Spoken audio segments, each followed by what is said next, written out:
time for the final reveal of the Werkstattkraftwagen Miniart Kit 35359, 1/35 scale.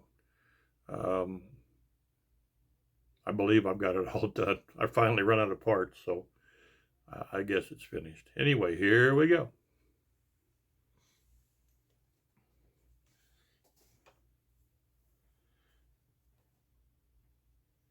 I've got a side view and an overhead view going on here, and I'll switch back and forth between them as I go. I dirtied it up pretty good. Made it look like it was pretty well used.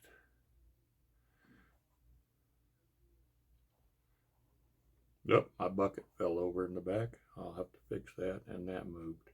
I haven't glued a couple of these things down yet. Anyway, that's what we're looking at. I haven't glued some of this yet. We can pull this off.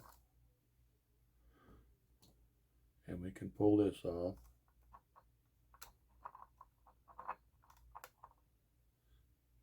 And let's zoom in here on the overhead view.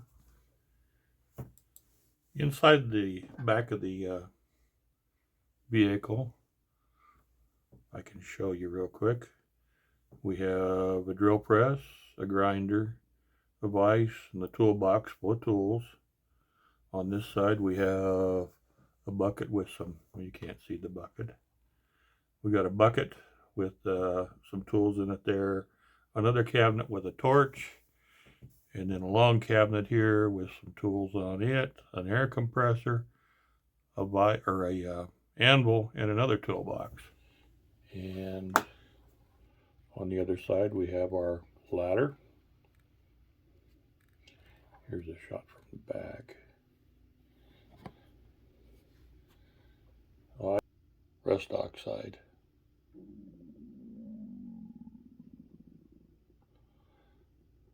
This rust oxide. I applied it with an old brush, and then I kind of slowly swept it away with a brush like this, just to get most of it off. I think it worked pretty well. Anyway, this one's going in the cabinet. I've got a few still pictures I took that I will probably add to the end of this video. And this is going to go in the cabinet. Looks nice and dirty to me. I'll put that back on. Fit on this thing's amazing. But appreciate you guys watching. You guys take care. We're going to start the CL Light support craft here real soon. And you guys just watch, and I'll have an update soon. Thanks a lot, and there'll be some pictures at the end of this.